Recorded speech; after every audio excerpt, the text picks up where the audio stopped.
Boa tarde a todos. Agradeço a presença de todos aqui. Peço desculpas pelo pequeno atraso para o início, que se deveu a questões aeroporticas, né? Já resolvidas. Felizmente, nossos dois palestrantes estão aqui já. Agradeço a ambos, né?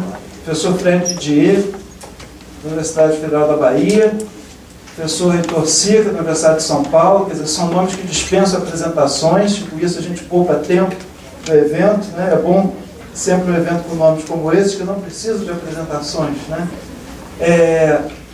Peço também desculpas em nome da doutora Lúcia Leia, procuradora-geral, que vai chegar, ela está vindo, mas pediu que a gente começasse sem ela, porque o Estado passa por uma fase muito tranquila, serena, de modo que o gabinete está envolvido com essas questões, né? Estão lá jogando cartas, e realmente não há muito o que fazer. Então, realmente a carga de trabalho em cima da doutora Lúcia hoje está tremenda, e ela vai subir para estar presente, mas não pôde compor a mesa por esse motivo. Sem mais delongas, eu passo a palavra aos nossos colegas Marco Antônio Rodrigues e Guilherme Socal para fazer uma breve apresentação dos palestrantes. Você quer falar? Bom, então, como o Dr. José Carlos disse, nós temos a honra de receber os professores Fred Didier, professor doutor, professor da Universidade Federal da Bahia, autor aí de livros que todos nós aqui temos, coleções, ainda à luz do Código 73, e já as coleções novas, que ele já atualizou 3 volumes, já me contava que terminou a atualização do 4º, que em breve vamos ter o prazer de poder ver no mercado. Também aqui o professor Heitor Sica, nosso querido amigo também, que professor doutor na Universidade de São Paulo, advogado em São Paulo, e também com trabalhos extremamente profundos em matéria de preclusões, de defesas do réu, e ambos vieram aqui para tratar do tema da estabilização da tutela antecipada, um tema que nós já temos aí muitas dúvidas. O professor Heitor, inclusive, escreveu um artigo sobre problemas e soluções acerca desse assunto, e tema que, inclusive, no curso dos procuradores, nós na semana passada até debatíamos no curso dos procuradores, e vários problemas, várias dúvidas que tinham surgido naquele dia. A gente espera que hoje os nossos palestrantes tragam aí as soluções. Já convoco os nossos colegas que na semana passada já tinham alguns problemas sobre o tema, para a gente aproveitar para sugar conhecimento dos nossos palestrantes sobre o assunto. E então passo para o Dr. Guilherme. Não. Então, nós combinamos que primeiro começará o professor Fred, nosso amigo aí, falando sobre a tutela antecipada e a estabilização, e depois o professor Heitor continua tratando desses problemas que ele já identificou no trabalho produzido, que vem gerando muita repercussão na comunidade acadêmica.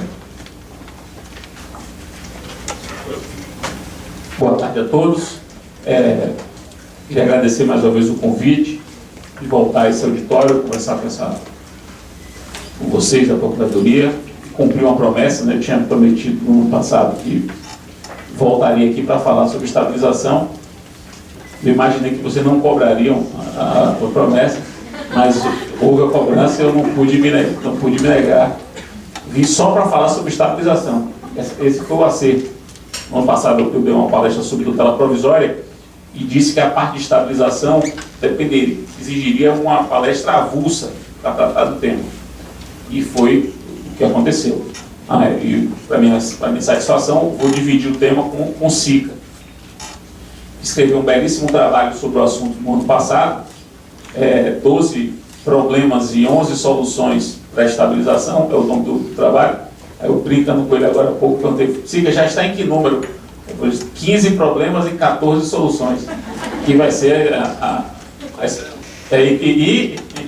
e contando, né? E contando. Então a gente dividiu da seguinte forma: eu vou apresentar o tema, o que eu chamo de diretrizes para a compreensão da estabilização, e Sica vai partir para os problemas da estabilização. É claro que pode ser que haja algum tipo de interseção entre as duas palestras. A gente fez isso para que essa interseção seja a menor possível. Então, vamos lá, eu vou traçar o que eu chamo de diretrizes para a compreensão da estabilização da tutela satisfativa antecedente. Então vamos lá. A primeira diretriz é o seguinte: vocês têm que entender que a estabilização da tutela antecipada, esse instituto novo, que está regulado em 2 artigos do Código, e é importante dizer que são 2, não apenas um, porque um sozinho é incompreensível, você tem que estudar os 2 em bloco, que é o 303 e o 304. 303 e 304 devem ser estudados em bloco, eles formam um par, formam uma dupla. A estabilização é a generalização, da técnica monitória. De uma técnica monitória. O que é a técnica monitória? Em breves linhas. A técnica monitória é uma técnica processual em que se concede uma decisão fundada em cognição sumária antes de ouvir o réu. Então você liminarmente dá uma decisão e espera do réu um comportamento para saber se haverá aprofundamento ou não do debate sobre aquele assunto. Então a técnica monitória, ela é isso, ela dá ela antecipa um tipo de eficácia executiva e transfere para o réu a tarefa de dizer se o debate vai prosseguir ou se não vai prosseguir. Então, isso que já existe no Brasil na chamada ação monitória, que todos conhecem. A ação monitória é isso, né? Sai uma ordem mandando pagar, se o réu não falar nada, aquela ordem vira definitiva. Porque o legislador cria essa técnica, que é uma técnica interessante. Pois bem, essa técnica, que todos conhecem aqui para ação monitória, para aqueles casos de prova escrita, que não é título executivo, enfim, todos já conhecem. Essa técnica foi generalizada, ou seja, ela foi colocada dentro do procedimento comum. Portanto, agora, um procedimento comum permite, sob os pressupostos que a gente vai ver aqui, que o autor se valha dessa técnica de monitorização do processo. Ou seja, uma técnica de simplificação cognitiva do processo, a depender do comportamento do réu. Pois bem, por que é importante partir dessa premissa? A premissa de que nós estamos diante de uma técnica monitória. Por que para mim é muito importante, eu reputo isso, a primeira diretriz, foi a primeira coisa que eu disse. É porque o código, a parte da estabilização, esses 2 artigos, o 303 e o 304, eles, para mim, há aí uma hiporregulação. Faltou alguma coisa. Não está regulado exaustivamente. A estabilização não está exaustivamente regulamentada. Está faltando regulamentação. Poderiam ter sido 4, 5 artigos, ou pelo menos um artigo com mais parágrafos, para disciplinar de maneira mais clara. Tanto que SICA está no 15º problema, com 14 propostas de solução. Realmente faltou regulamentação. Então, como faltou regulamentação, eu parto dessa premissa de que aqui é técnica monitória, para quê? Para buscar no regramento da ação monitória eventuais soluções para as lacunas na estabilização. Então, defender que se trata que se trata aqui de uma técnica monitória me ajuda na interpretação da estabilização. Por quê? Porque havendo lacuna no problema que eu imagino um problema, vou uma lei, não encontro solução, vou tentar encontrar solução no regramento da monitória. E eu vou dar um exemplo de aplicação prática dessa diretriz, que eu acabei de dizer. Um exemplo de aplicação prática. Reparem bem.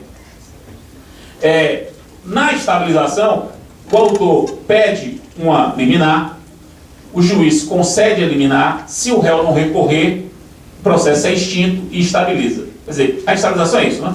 Concedida a liminar antecedente, o réu não impugna, o processo acaba e a liminar permanece produzindo efeitos. Pois bem, surge a seguinte dúvida logo de cara. O processo vai ser extinto com o réu não recorrendo. E os honorários advocatícios? Como é que você vai regular? Porque há honorários aí. Houve a instauração no processo, a concessão de uma liminar, concessão de ordem liminar, o réu não impugnou e o processo acabou. Como é que ficam os honorários, já que o processo foi tão rápido? O código não regulamenta. O código não regulamenta. O que é que eu sugiro, hermeneuticamente falando? Sugiro que a gente vá buscar na monitória o regramento do assunto. Porque a monitória regulamenta.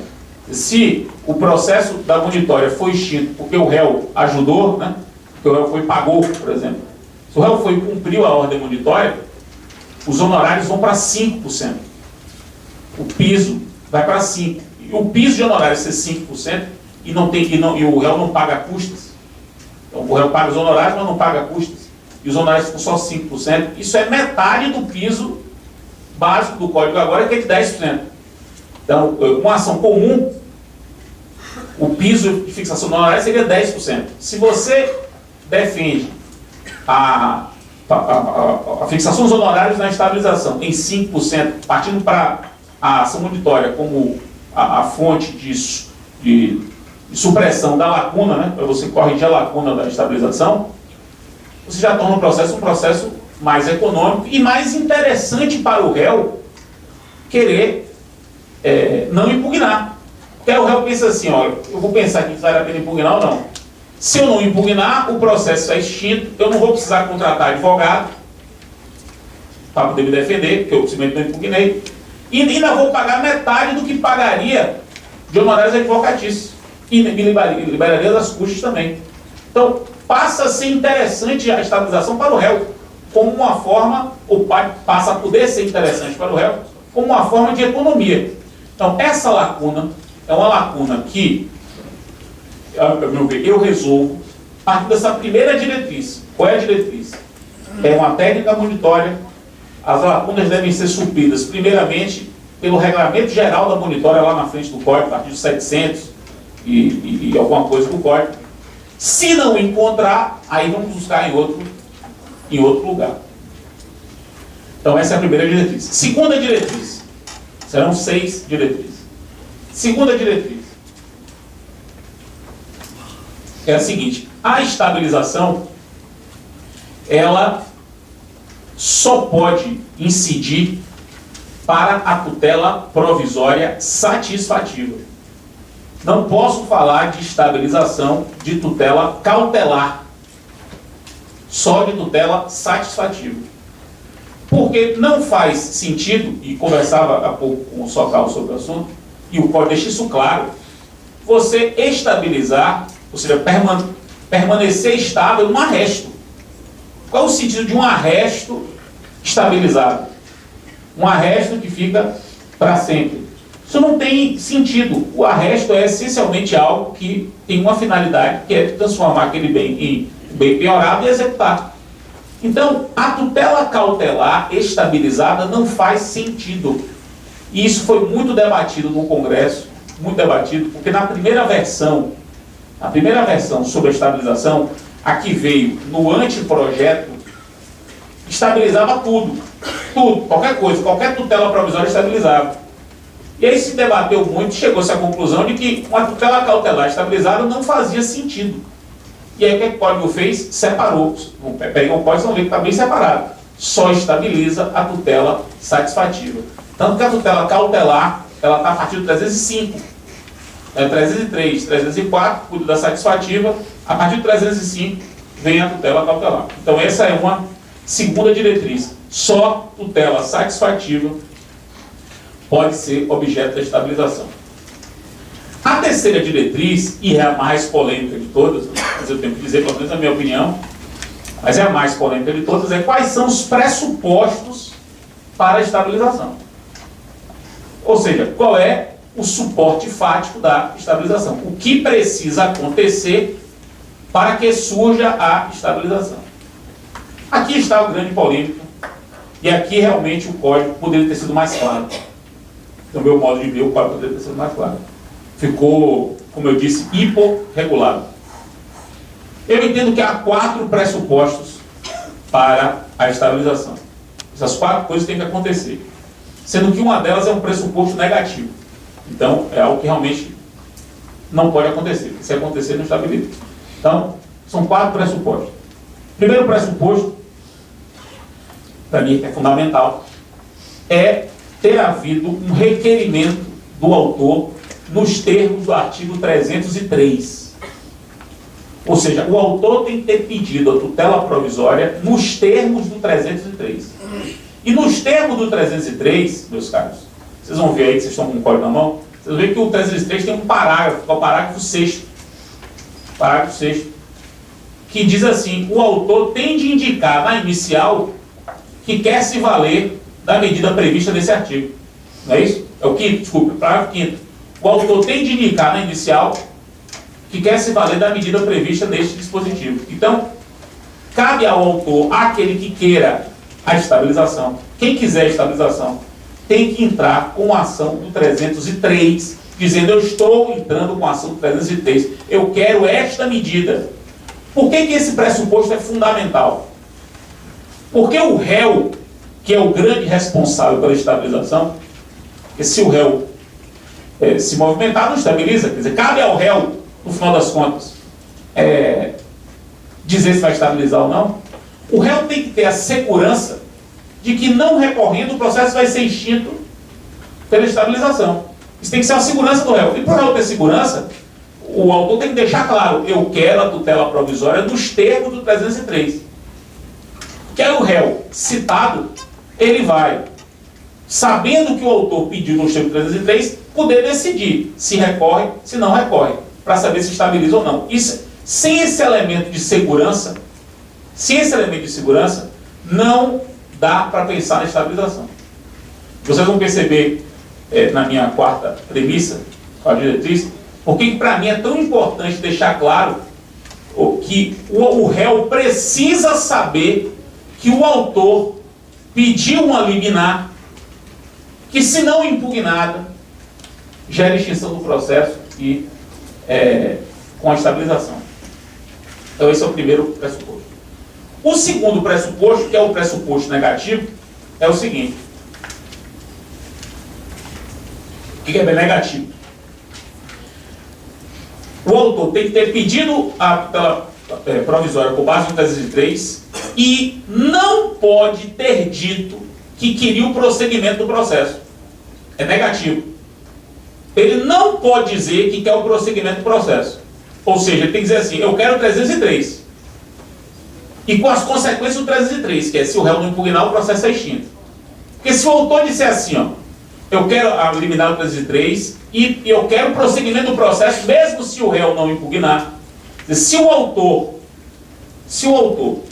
deliberadamente disser que quer que o processo prossiga, mesmo com a não impugnação do réu, que o autor pode querer, vocês vão ver que isso tem uma consequência prática. Pode ser que o autor não queira estabilização. Pode ser que o autor queira o prosseguimento do processo porque ele quer coisa julgada. A estabilização não é coisa julgada, é uma das diretrizes que eu vou colocar. Pode ser que o autor queira coisa julgada, ele não se contente com a estabilização. E porque ele não se contente com a estabilização, pode ser que ele diga: eu quero o prosseguimento do processo. Então, veja bem, para mim isso é uma diretriz muito clara. Se o autor desejar o prosseguimento do processo, o processo vai prosseguir. Não vai estabilizar. Por isso, mas isso tem que estar claro. Então, se o autor não disser nada, é porque vai estabilizar. Se o autor não quer que estabilize, ele tem de dizer. Então, manifestações do autor contrárias à estabilização, caso o réu não recorra, impedem a estabilização. No meu modo de ver, impede. O pressuposto é o autor não ter falado nada quanto ao prosseguimento. Quer dizer, o autor, ao não ter falado nada, você interpreta isso no sentido de que ele aceita que, se o réu não impugnar, o processo vai ser extinto. Porque também é o seguinte: você não pode tirar do autor esse direito. Essa é uma das discussões que estão acontecendo muito. Você não pode tirar do autor esse direito. É direito do autor querer que não acabe ali. É direito do autor prosseguir. Então, esse segundo pressuposto me parece também muito importante. Vem o terceiro pressuposto, que é o seguinte: para que haja estabilização, é preciso que o juiz tenha dado a decisão. Sem a decisão concessiva, não há estabilização. Então, o terceiro pressuposto é a existência de uma decisão que conceda a medida, ainda que conceda parcialmente. Ainda que conceda parcialmente. Decisões parciais também podem estabilizar. Não sei se isso é um dos 15 pontos É um dos 15 pontos? Então, aí, SICA vai desenvolver isso. Então, o que importa é a decisão concessiva, total ou parcialmente. E o quarto pressuposto, também muito polêmico, é o seguinte: o autor tem que ter pedido, no sistema 303, tem que ter ficado calado em relação ao prosseguimento, o juiz tem que ter decidido, e o réu, tem um quarto pressuposto, e o réu ter ficado inerte, o réu ter ficado silente. O código diz que essa inércia do réu é a não interposição de recurso contra a decisão. Então, para o réu é a não interposição de recurso. Para o código é a não interposição de recurso. Ou seja, o réu não agravou. O réu não agravou. Se o réu não agravou, o processo é extinto e estabiliza. E se está no código, tem que recorrer. Não recorreu, o processo é extinto e estabiliza. Pois bem, meus caros, eu tenho uma interpretação mais elástica desse dispositivo. Eu reconheço que é mais elástica, não é a literal. Me parece que a melhor interpretação é: o réu não pode ter se voltado contra a decisão, não necessariamente ter recorrido. Eu vou dar alguns exemplos. Vocês fazendo a pública. Eu acho que o pedido de suspensão de segurança impede a estabilização. Claro, eu não vejo por que não impedir. É um modo de se voltar contra a decisão. É um modo de se voltar contra a decisão. E meu raciocínio é muito simples. Por que eu interpreto de forma ampla?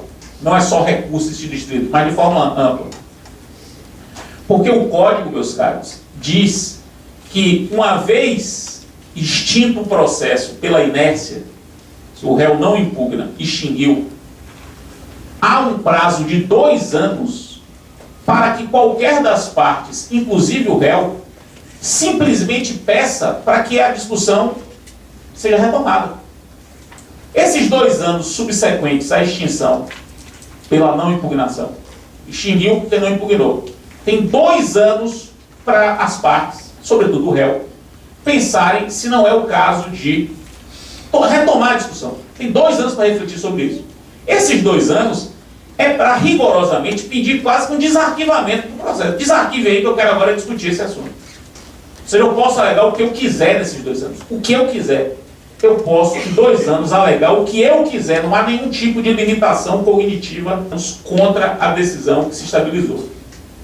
Ora, se eu tenho essa abertura toda para em 2 anos impugnar, por que eu vou interpretar o recurso do código de forma restrita? Se a parte se voltou contra a decisão, é porque ela quer discutir aquilo, pronto. Para mim, o raciocínio é assim. É muito simples, embora eu reconheça que não é a literalidade. A literalidade fala em recurso. Para mim, por exemplo, isso é muito importante, como eu disse agora, para a fazenda pública.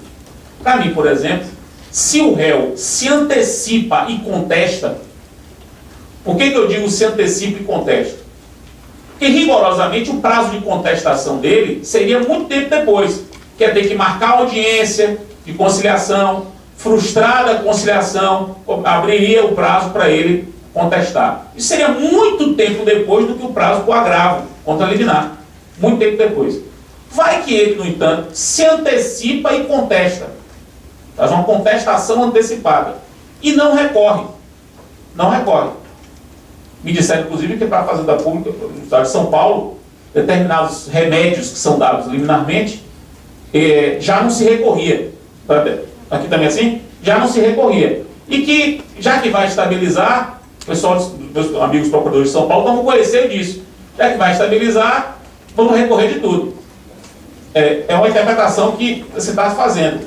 Eu acho que é plenamente possível continuar sem agravar e antecipar a contestação. Antecipar a contestação, para mim, tem que estabilizar. Porque no limite, meus caros, no limite da interpretação, essa contestação antecipada seguindo a tese de SICA, que contestação também é uma forma de acionar, é a ação de 2 anos que você tem para pedir a revisão. Se você antecipa a contestação, você está se antecipando para discutir exaustivamente aquele assunto. Então, no limite da interpretação, o juiz teria que receber essa contestação como se fosse aquela ação de 2 anos que eu tenho para poder discutir. Em suma, para mim a inércia tem que ser inércia total. Inércia total. Claro que eu posso dividir, né? Pode ser que se for possível conceber processo com vários capítulos e a impugnação se dirigir a apenas um desses capítulos, em relação ao outro você vai poder falar estabilização. Mas em relação àquilo que se vai estabilizar, tem que ser uma inércia total. Não recorrer, não fazer uma contestação antecipada, não entrar com suspensão de segurança. Eu sei que essa minha interpretação não é a interpretação literal, mas me parece que é a interpretação coerente com o sistema do Código. Só para arrematar esse quarto último pressuposto, me parece que não dá para falar em estabilização quando o réu ele tem direito a curador especial. Porque o curador especial não pode ser inerte. O curador especial ele tem tarefa dele institucional defender. Então, mesmo se ele não impugnar, mesmo se ele não contestar ou não impugnar, se poderia falar, inclusive, numa eventual, o juiz poder meio que impor ao curador especial essa tarefa de recorrer. Eu acho que não dá para você falar da inércia do curador especial como apta a gerar a estabilização. Em suma, nos casos de réu citado por edital, ou com hora certa, ou réu preso, são situações em que o curador especial tem que ser designado, a gente não pode falar em estabilização, pelo menos não no meu modo de ver. Só para arrematar essa terceira diretriz foi a diretriz dos pressupostos, né? O primeiro que eu falei foi requerimento do 303.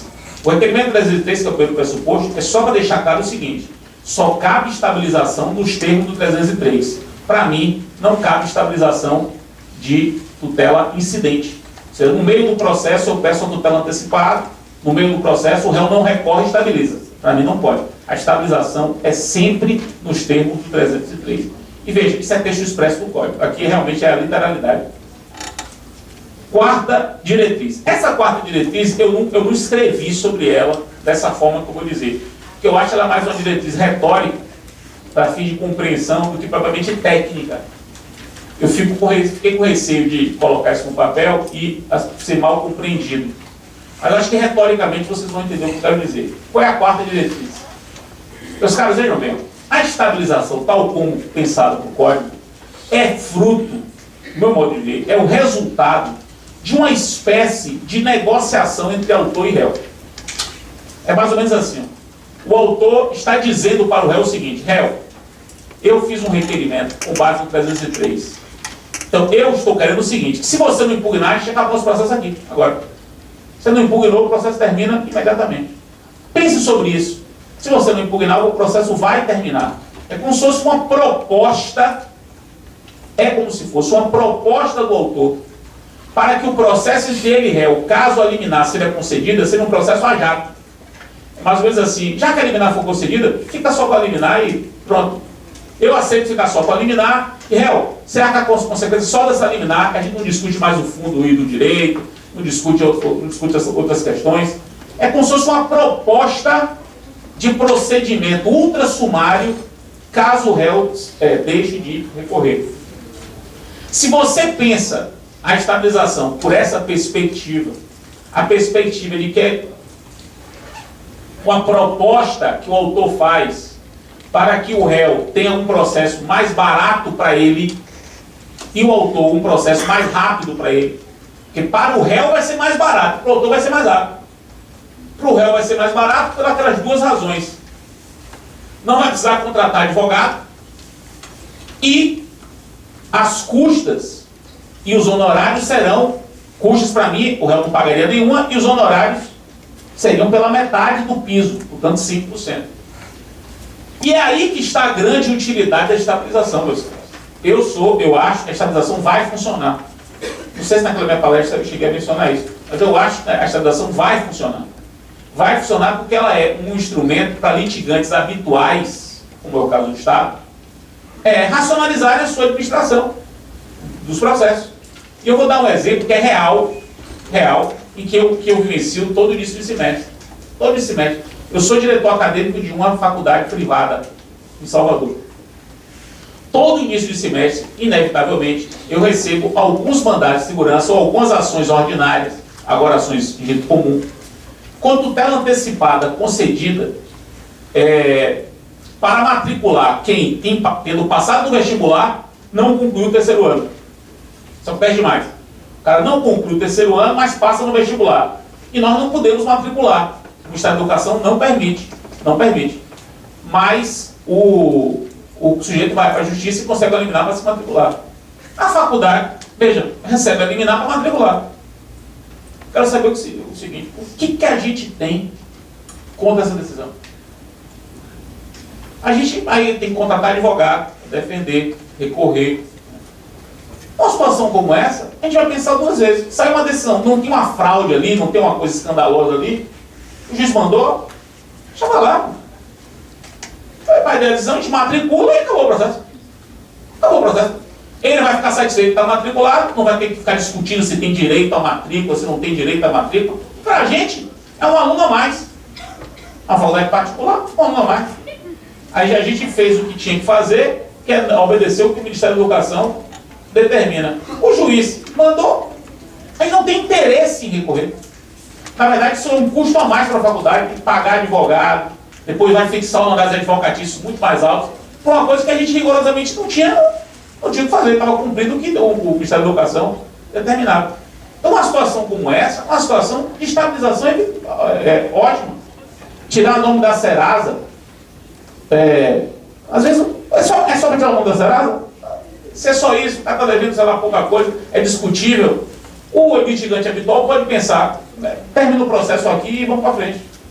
Salvo se o autor disser que quer discutir para frente. Mas se o autor disser, não cabe estabilização, conforme eu disse. Mas é uma proposta do autor. Se o autor não diz nada, se ele pega no 303 e não diz nada, o autor está implicitamente dizendo para o réu o seguinte: réu, não recorra que a gente termina o nosso negócio assim. E, consequentemente, o autor não pode pegar o réu de surpresa. Quer dizer, o réu não recorre, e antes do processo, o juiz entender que o processo está extinto, vem o autor e diz: não, agora eu quero continuar o processo. Não pode. Isso não é possível fazer. Por quê? Porque, primeiro, que haveria uma violência à boa-fé evidente. Né? O réu deixou de recorrer para que o processo terminasse ali.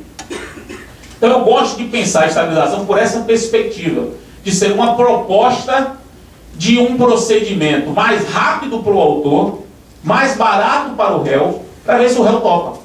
Para ver se o réu topa. A quinta diretriz, já me encaminhando para encerrar, são 6 diretrizes, né, conforme eu disse. A quinta diretriz é examinar com vocês o que se estabiliza.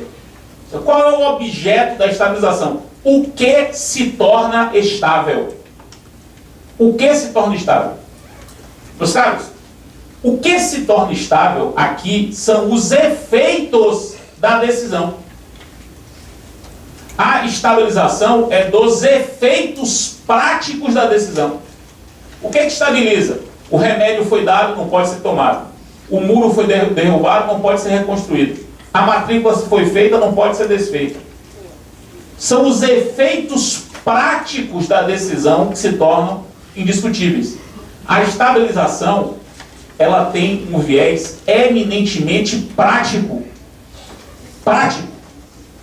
Tem uma decisão que produz determinado resultado prático. Este resultado prático se torna estável. Então, é um muro que foi derrubado, é o nome da Serasa que tirou, não vai poder voltar, por aquela dívida não vai poder voltar, é a matrícula que foi feita, não vai poder se desmatricular, é o remédio que foi entregue, que não vai poder ser devolvido. Então, é o resultado prático que se torna indiscutível. Não se trata, meus caros, o objeto da estabilização não é nenhuma declaração do juiz. Porque quando a gente pensa em coisa julgada, que é uma coisa parecida com a estabilização, mas não é, a coisa julgada, ela recai sobre a declaração do juiz, o dizer do direito. O juiz diz assim: eu declaro que a parte tem ou não tem direito. Sobre isso cai a coisa julgada. A coisa julgada é sobre o que foi julgado. A estabilização, nada foi julgado. Não houve julgamento. Veja que o juiz deu uma liminar, não teve recurso, o processo é extinto sem exame do mérito. O juiz vai dizer o seguinte: não vou nem mais examinar o pedido. O processo é extinto e fica aí a liminar produzindo efeitos. Então não houve declaração, não houve julgamento. Então o objeto da estabilização não é o dizer do juiz. O objeto da estabilização são as consequências práticas daquilo que o juiz disse provisoriamente. Então, o que se estabiliza são os efeitos práticos da decisão. E aí vem a sexta e última premissa, que decorre da quinta. Estabilização não é coisa julgada, meus caros. E não é coisa julgada nem nos 2 primeiros anos, nem depois dos 2 anos. O código diz: você tem 2 anos para impugnar, se você quiser. Depois de 2 anos você não pode fazer mais nada. Não é coisa julgada em nenhum dos momentos. E não é coisa julgada por uma razão, porque nada foi julgado. Eu não posso falar de coisa julgada pelo aquilo que não foi decidido. Não foi decidido. O que se decidiu foi a concessão de uma tutela de urgência, sem contraditório. E que o réu, o que é que o réu fez? Ele optou por não discutir aquilo. Quer dizer, é como se o legislador, o réu, dissesse o seguinte: vamos fazer o seguinte, eu não vou nem discutir se você tinha direito à tutela provisória, você tinha direito de fundo. Vou discutir. Se é só isso, só essa consequência prática que você quer, está resolvido o problema. Vamos ficar só com isso. Agora, não me venha dizer depois que você tinha direito a isso, que você tinha direito àquilo, que a estabilização não reconhece direito nenhum. A estabilização não é coisa julgada que reconhece e torna indiscutível o reconhecimento de um direito. Coisa julgada torna indiscutível uma declaração judicial. Não houve declaração judicial nenhuma. Estamos aqui diante de uma estabilidade que não é coisa julgada. E não é coisa julgada em nenhum momento. Há estabilidades que não são coisa julgada, meus caros. E precisa ter a cabeça para isso. A dificuldade é que a gente quer colocar a estabilização em uma das caixas que estão na nossa cabeça. Como na nossa cabeça a gente trabalha com algumas caixas, preclusão, coisa julgada. A estabilização tem que ser ou preclusão ou coisa julgada. E não é nem preclusão nem coisa julgada. A estabilização é estabilização. Ela tem objeto diferente, ela tem forma de impugnação diferente, ela tem pressupostos diferentes. Então, a única coisa que parece com a coisa julgada é porque ambas estabilizam alguma coisa. A coisa julgada estabiliza a declaração, enquanto a estabilização pela antecipada estabiliza os efeitos de uma decisão liminar concedida nos termos do artigo 303. Então essa é uma premissa para mim. Não sei, nem me lembro qual é o posicionamento de Siga sobre isso, mas ele vai dizer, certamente. Mas para mim é muito claro. Não há coisa, a estabilização não é coisa julgada, e não é coisa julgada em nenhum momento. Nem nos 2 primeiros anos, nem depois de 2 anos. Não há coisa julgada. Tem gente defendendo, a mim isso é inadmissível, absolutamente inadmissível. Realmente, eu acho isso inadmissível. Tem gente defendendo assim, que o sujeito tem 2 anos para alegar o que ele quiser. O que ele quiser. Conforme eu disse, é uma ação de fundamentação livre. E depois de 2 anos, ele entra com rescisória. Com rescisória. Quer dizer, você pode tudo que você quiser nos 2 primeiros anos, tudo. E depois, você só pode rescisória? Rapaz, isso não tem sentido, porque nos 2 primeiros anos, como eu posso tudo, eu posso também alegar tudo que eu poderia alegar numa rescisória. Tudo que seria objeto de uma rescisória, eu posso alegar nesses 2 primeiros anos. Esses 2 primeiros anos contêm todas as alegações possíveis contra a decisão. Como é que um primeiro período tem um espaço tão amplo para poder impugnar, quase que ilimitado, e aí, perdendo os 2 primeiros anos, eu vou restringir para colocar, para permitir mais 2 anos, por mais 2 anos, alegar aquilo que eu poderia ter alegado nos 2 primeiros anos? Seria uma rescisória de 4 anos. Uma rescisória de 4 anos. E se vocês pegarem o texto do Código 304, vocês vão ver assim: nos 2 anos, a parte pode alegar qualquer coisa para reformar, invalidar ou revisar o que foi decidido. Por que reformar, invalidar ou revisar? É qualquer coisa. Qualquer coisa. Tem motivo para revisar? Entra. Tem motivo para desfazer? Entra. Tem motivo para invalidar? Entra. Depois de 2 anos, um abraço. Eu não posso mais discutir porque os efeitos práticos da decisão. Isso é coisa julgada? Não. Porque nada foi julgado. A parte não tem direito reconhecido judicialmente a nada. Não teve direito reconhecido a nada. Que foi uma decisão que, para fins práticos, fica preservada. Por quê? Porque autor e réu fizeram isso. É uma combinação. Para fins de duração razoável do processo e de economia. Então, essas são as 6 diretrizes que eu acho que são importantes para compreender a estabilização. Agora, vocês vão se deliciar com os problemas da estabilização. São vários, na última contagem de Heitor, 15 problemas com 14 propostas de solução. Salvo engano, 14,5. 14,5, né? Acho que metade do último problema estaria sendo resolvido de lá, da sala da associação, até aqui embaixo, parece que metade já se resolveu. Então, muito obrigado, meus caros.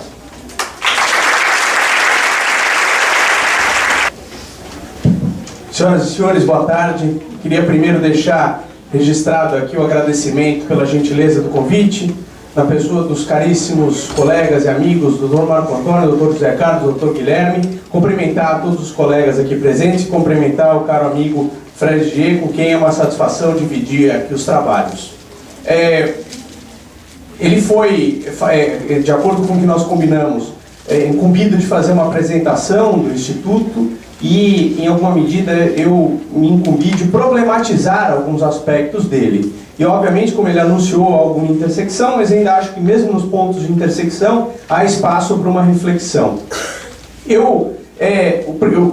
Como ele disse, eu de fato pensei, até enquanto o código nem havia sido aprovado, então comecei a pensar sobre o Instituto, quando o texto do código havia sido aprovado pela Câmara dos Deputados em março de 2014, antes até da aprovação final pelo Senado e depois pela sanção presidencial.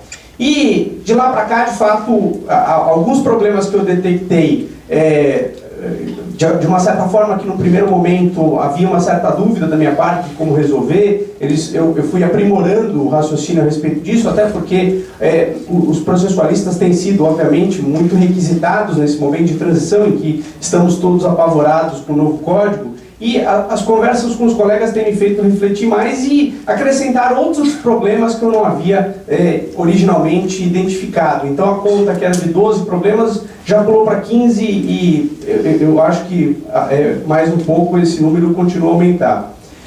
E alguns, como o Fred passou por eles, eu posso ser um pouco mais sintético, mas mesmo assim gostaria de, até para enriquecer o debate aqui, dar a minha opinião. O primeiro problema que eu detecto foi um dos aspectos tratados pelo Fred com muita profundidade. Que tipo de manifestação de vontade é preciso que o autor apresente para que essa técnica seja aplicada? E eu acrescentaria, nesse ponto, estou absolutamente de acordo com o Fred, de que o réu precisa saber das consequências que ele pode incorrer caso ele opte por não impugnar a decisão concedida nesse procedimento de tutela provisória satisfativa antecedente. Se o 256, parágrafo 2º, exige que o juiz advirta o réu, quando ele for citado para contestar, das consequências negativas que ele suportará caso ele não conteste, eu entendo que é de rigor uma interpretação extensiva desse dispositivo para que, na hipótese da tutela ser estabilizável, também se advirta o réu no mandado na carta de citação. Réu, saiba que você está sendo aqui citado e, ao mesmo tempo, intimado de uma decisão que concedeu uma tutela provisória satisfativa antecedente e que, portanto, caso não haja interposição do recurso, essa decisão será passível de estabilização. Mas eu aprofundaria um outro ponto. Se bastaria o silêncio do autor, ou seja, o autor apresenta o pedido de tutela antecedente na forma do artigo 303, se seria uma estabilização, portanto, automática, ou se o autor precisaria fazer um pedido expresso. Olha, juiz, eu estou aqui formulando o pedido de tutela antecipada antecedente e caso o réu não interponha o recurso ou não impugne a decisão, eu me contento com a estabilização. Me parece, e nesse ponto aqui o Fred fez a lembrança do dispositivo, o 303, parágrafo 5º, fala que o autor precisa se valer desse benefício. É algo instituído, penso eu, primordialmente para o próprio autor, embora o benefício se estenda também ao réu, em termos de custo, como disse o Fred. Me parece mais razoável que o silêncio do autor seja interpretado como um desinteresse na aplicação dessa técnica. E eu vejo um segundo cenário. Aqui nós estamos imaginando um pedido de tutela antecedente feito com cara, todos aqui trabalhamos à luz do Código de 73, uns mais, outros menos, mas com cara de cautelar preparatória, que é uma petição inicial cujo objetivo é pura e simplesmente pedir aquela tutela urgente. Agora, e se nós embutirmos esse pedido de tutela urgente no corpo de uma petição mais ampla que peça também a tutela final? Ou seja, se nós dermos para esse pedido uma cara de tutela antecipada, pedida nos moldes do Código de 73 como capítulo da petição inicial, a manifestação de vontade do autor, no sentido de que ele quer também a tutela final, descaracterizaria o ambiente necessário para a estabilização? E a resposta, eu tendo a afirmar também sim, porque ele já disse de maneira eloquente, logo na petição inicial, que ele não quer só aquela tutela urgente concedida em caráter antecedente, para usar o palavreado prático do Código de 73, com carinha de cautelar preparatória, mas ele disse que quer também a tutela final, aquela que vai ser examinada ao final por uma sentença que julga procedente ou improcedente o pedido e que, portanto, é apta a ser coberta pela coisa julgada material. Portanto, aqui a interpretação, repito, é uma proposta de interpretação feita em cima de algo que, embora já esteja em vigor, nós não conseguimos detectar ainda julgados a respeito, mas me parece uma interpretação razoável pela clareza que se deve dar ao réu, portanto, ideia de uma colaboração entre as partes para que o réu não seja surpreendido. E, portanto, o silêncio ou a concomitante formulação de um pedido de tutela final a ser examinado em sede de cognição exauriente descaracterizariam o cenário propício para a estabilização.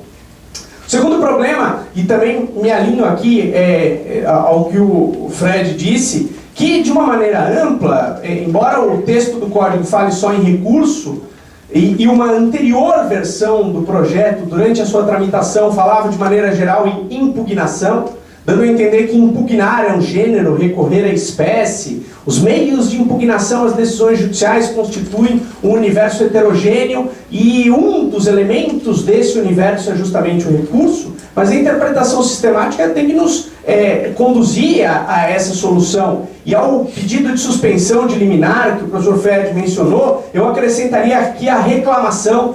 Vamos imaginar que aquela tutela concedida em caráter antecedente, ela é contrária a um precedente gerado em incidente de resolução de demandas repetitivas. Portanto, uma decisão que, além de ser agravável, ela seria também passível de ser atacada por reclamação. Artigo 988, inciso 4º do Código, que sobreviveu, pelo menos em parte, à reforma vida no começo do ano, ainda durante a vacatio legis.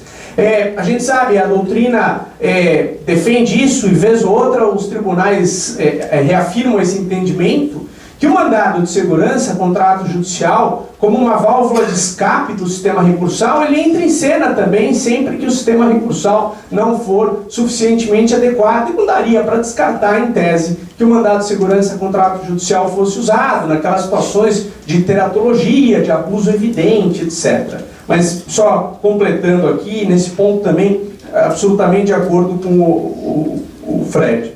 Terceiro problema que eu detecto aqui diz respeito a algo que, na prática, pode ser gerador de problemas, porque, em realidade, aqui, como o texto foi mexido tantas vezes nas duas casas legislativas, que eu acho que aqui sobrou um problema redacional que exige um certo esforço para que nós achemos uma solução. O que o Código diz é basicamente o seguinte: quando o juiz conceder essa tutela urgente em caráter antecedente, ele obviamente vai contar para ambas as partes que ele deferiu essa medida. Ele vai contar isso para o réu, que, como o réu ainda não está nos autos, ele precisa citar o réu e ao mesmo tempo intimá-lo da decisão, e a partir daí começará a fluir o prazo para agravo de instrumento. Só que ele precisa contar isso para o autor. E o Código estabelece também para o autor um ônus decorrente dessa intimação. Para o réu, 15 dias para agravar sob pena de estabilização. Para o autor, 15 dias para aditar a petição inicial e apresentar o pedido de tutela final, sob pena de extinção do processo e cassação da decisão liminar. É a mesma lógica, bem ou mal, daquilo que nós nos acostumamos, com base no Código de 73, da cautelar preparatória, conseguir a liminar, o autor ter 30 dias para ajuizar a ação principal, sob pena de revogação da medida liminar. O cenário é mais ou menos parecido. O sistema, de uma certa forma, repudiaria a ideia de ficar liminar solta e, portanto, tem que ter um pedido de tutela final em seguida. Percebam onde está o problema aqui? Muito provavelmente, o prazo para que o autor faça essa emenda e apresente o pedido principal vencerá antes do prazo para que o réu interponha agravo de instrumento. Porque é muito mais fácil intimar o autor pela imprensa oficial do que pôr o mandado na rua para ir atrás do réu tentar achá-lo em casa para ele ser citado e intimado para liminar. Qual é o problema aqui? É o autor tem que atender esse pedido no prazo de 15 dias úteis, e isso é considerado uma manifestação do autor no sentido de que ele não quer mais a estabilização, que ele abriu mão, como disse o Fred aqui, essas manifestações de vontade posteriores ao momento em que essa postulação foi feita. A gente teria dois modos de resolver essa questão. O primeiro modo é o autor fazer o pedido de emenda para atender o prazo e evitar as consequências danosas da sua omissão, mas com ressalva: olha, juiz, eu estou aditando, mas vamos esperar ver se o réu agrava ou não, porque se ele não agravar, a decisão se estabiliza. Eu não acho essa uma boa solução. Você obriga o autor a emendar a petição inicial, o objetivo não era simplificar. Você obriga o autor a recolher custas. Ah, mas o código diz que não precisa recolher custas. Bom, mas se ele for formular o pedido de tutela final, é provável que ele amplie aquilo que originalmente ele pretendia só a título de tutela urgente, como tire o nome do Serasa e me dê indenização por danos morais, por ter havido a inscrição indevida no Serasa. Então me parece que diante desse cenário, a melhor solução é dar ao juiz, nesse caso, a possibilidade de dilatar o prazo para o autor emendar a petição inicial. O juiz tem poder de dilatar prazos processuais, a meu ver ele já tinha a luz do Código de 73, mas à luz do Código de 2015 isso é absolutamente claro. Artigo 139, inciso 6º. E a meu ver a solução que ficaria mais bem arrumadinha é que esse prazo de 15 dias úteis seja contado apenas depois da intimação do autor para responder o agravo, ou a intimação do autor acerca da interposição do agravo pelo réu. Porque aí nós temos a clareza de que não haverá estabilização e que, portanto, o autor precisará apresentar o pedido de tutela final para o procedimento prosseguir, aí sim com prestação de cognição exauriente. Se eu sou o autor, eu já formularia esse pedido logo de cara. Juiz, caso concedida a liminar, faça com que, com base no artigo 139, inciso 6º, o prazo para eu aditar inicial e completar o pedido de tutela final seja contado apenas a partir do momento que eu for intimado de que o réu efetivamente agravou, porque aí a estabilização está descartada e o processo tem que prosseguir com a cognição exauriente. Me parece essa a solução. Outros colegas que comentaram o dispositivo têm chegado a essa mesma conclusão.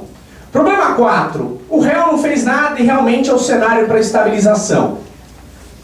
O juiz está de mãos atadas, ou seja, diante do silêncio do réu, ele imediatamente tem que extinguir o processo ou existe algum ensejo para que ele possa rever, modificar a decisão? Porque afinal de contas é uma decisão precária, provisória. A precariedade, a provisoriedade trariam consigo essa possibilidade de um juiz rever a decisão e o Código continua a consagrar essa ideia. Será que aí haveria um juiz de mãos atadas ou haveria um juiz que poderia eventualmente rever e falar assim: olha, eu dei a liminar, o réu não falou nada, mas aqui analisando novamente o cenário eu tendo a rever a decisão. O paralelo com a tutela monitória oportunamente feito pelo Fred, nos indicaria que o juiz está de mãos atadas. Tanto é verdade que aquela decisão ali, o Código de 2015 deixa isso mais claro, que aquela conversão do mandado monitório em título executivo judicial é automática, de pleno direito. Portanto, o juiz não vem com uma decisão, como, aliás, de resto, acontece ainda hoje com frequência, julgo procedente a monitória, condeno. Ovidio Batista passou 30 anos da sua vida acadêmica denunciando essa mania que a gente tem de achar que o processo tem que terminar com uma sentença dizendo julgo procedente, condeno, tem que ter no final P.R.I.C., que senão não é decisão, senão não vale nada. Quando em realidade, né, ele criticava o paradigma da ordinariedade, quando em realidade me parece aqui, eu confesso ter revisto um pouco a minha posição, de não deixar o juiz rever essa decisão. Primeiro porque o réu não falou nada, não tem novos fundamentos. E se não há novos fundamentos, há de ser observada uma preclusão dessa matéria em relação ao juiz. E essa provisoriedade, precariedade da decisão fundada em cognição sumária, ela depende do aprofundamento da cognição, do surgimento de novos fatos, da apresentação de novas provas. Se não houver, o juiz não pode voltar atrás. Cássio Scarpinella sintetiza essa ideia, com a qual eu concordo, com muita felicidade. Ele fala: a nenhum juiz é dado o luxo de pensar mais ou pensar melhor. A ideia é que a decisão foi dada com base em determinados elementos, os elementos não mudaram, ele está vinculado pela decisão anterior. O quinto problema é o que é estabilidade, e eu estou absolutamente de acordo com o Fred também aqui, de que de fato não dá para falar em coisa julgada. Primeiro porque o próprio 304 exclui.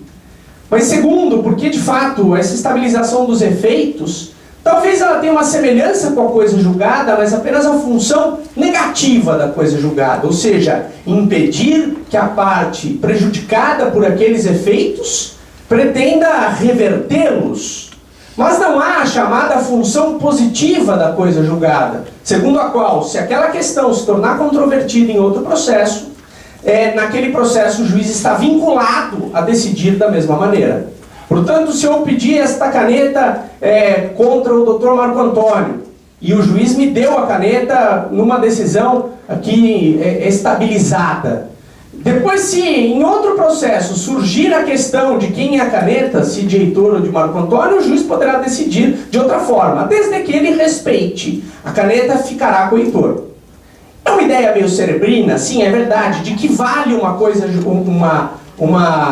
um fenômeno de estabilização, se não esse efeito negativo, se não esse efeito de impedir o retrocesso da situação fática gerada por ele. Por isso que, de fato, não é coisa julgada, mas ele tem o que de mais importante a coisa julgada tem, que é essa função negativa. E aí vem a sacada que o próprio texto, não sei se consciente ou inconscientemente, saiu com ela. Se eu quiser litigar contra uma coisa julgada, o juiz detectar que houve, portanto, uma decisão anterior que foi proferida com relação àquele mesmo litígio, coisa julgada material, o que o juiz faz? Extingue sem resolução de mérito, artigo 485, inciso 5º. Do jeito que está redigido o 304, parágrafo 5º, o que existe aqui nessa ação impugnativa que visa reverter o quadro estabilizado é uma decadência. Fala-se exatamente com essas palavras: decai do direito a parte que não interpuser, não ajuizar essa ação no prazo de 2 anos. O que levaria a solução disso para outro quadrante ali das formas de extinção do processo, 487, inciso 2º. É uma outra observação também na linha, completando aqui o que o Fred falou. Problema sexto, a estabilização parcial. E eu não vejo nenhum problema da estabilização acontecer parcialmente. Seja porque a antecipação foi dada parcialmente, seja porque o recurso é parcial.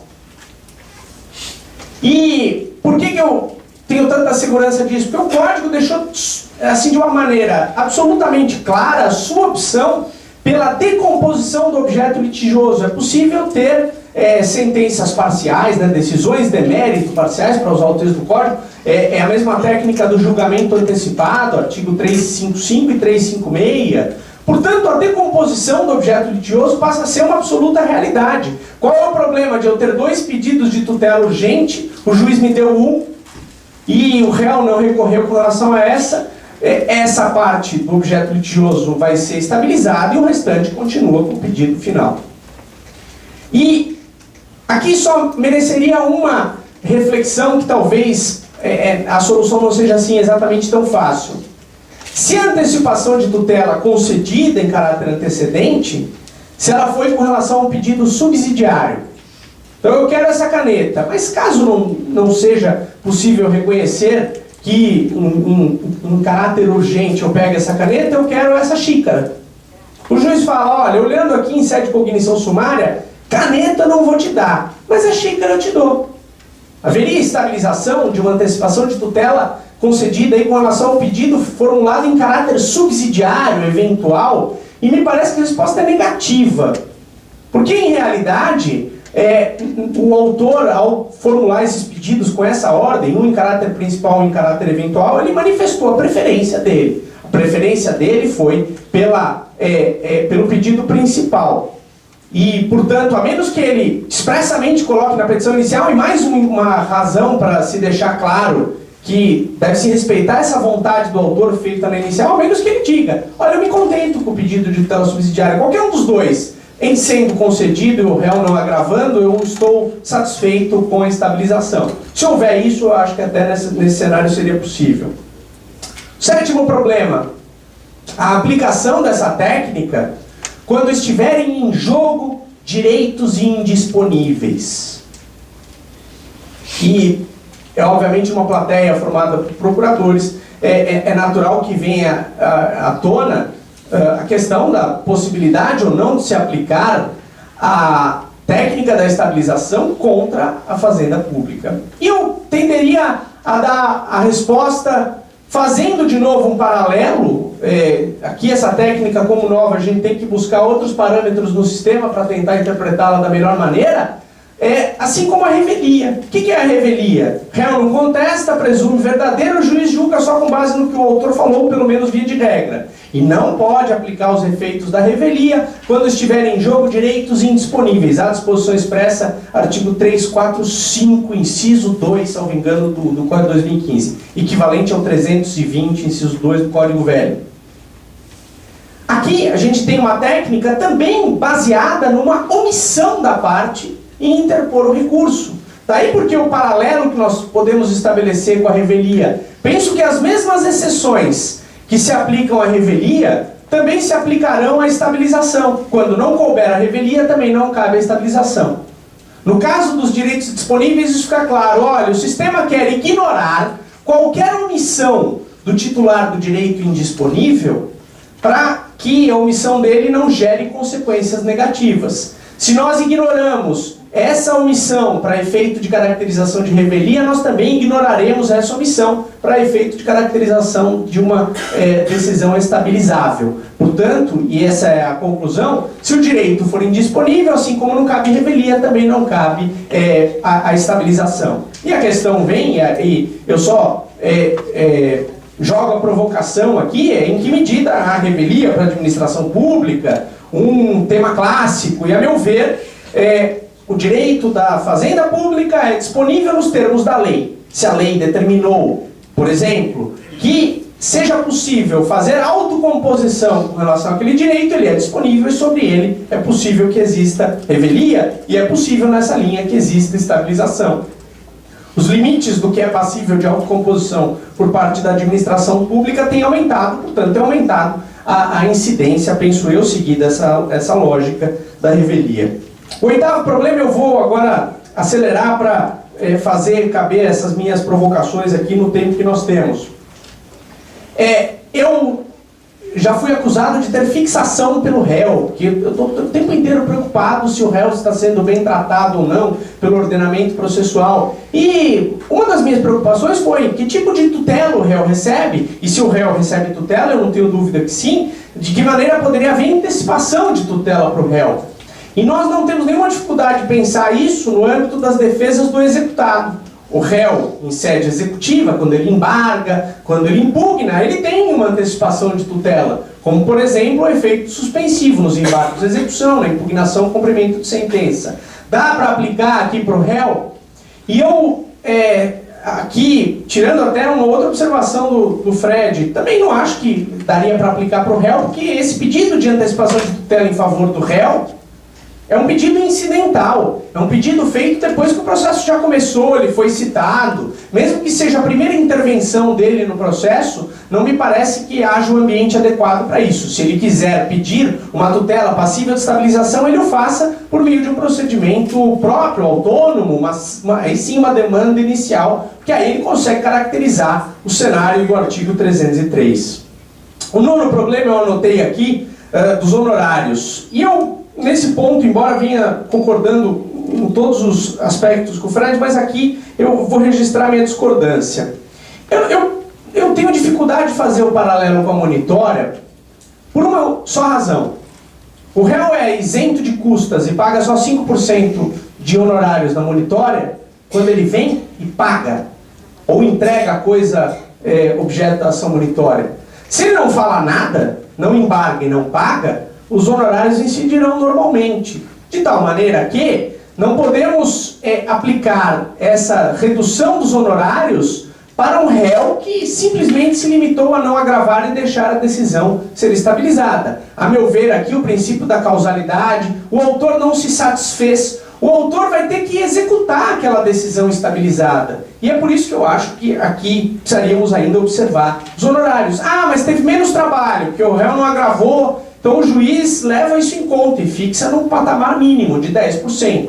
Mas eu acho que o único jeito de cair para 5% é se o réu, além de não agravar, também vira espontaneamente, tão logo citado e intimado, e cumpra a obrigação. Aí eu acho que dá para fazer um paralelo com o artigo 701 da ação monitória. Do contrário, eu acho um ônus indevido para o autor que não se satisfez. Ele ainda precisará executar. E um detalhe importante, e isso toca também um aspecto relevante aqui para a Fazenda Pública, ele fará a execução em caráter definitivo. Porque afinal de contas faria muito pouco sentido que a gente estabilizasse isso e essa execução continuasse a prosseguir em caráter provisório.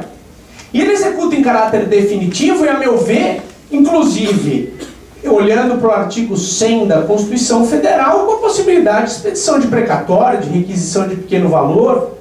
Ah, não, mas lá só diz que é sentença transitada em julgado. Pois é, mas o STJ aceita a execução de título extrajudicial contra a Fazenda Pública.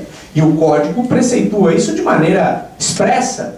Ah, o STJ já aceitava ação monitória contra a Fazenda Pública. E o Código de 2015 acolheu essa solução de maneira expressa. E nesses dois casos, você pode ter uma expedição de precatório sem uma sentença transitada em julgado, julgo procedente, P.R.I.C. O paradigma da ordinariedade. Me parece aqui esse um dado importante. Ah, e o que acontece se entrar com ação impugnativa? E é o problema seguinte. A ação impugnativa, uma vez ajuizada, ela torna aquela execução que era definitiva em provisória?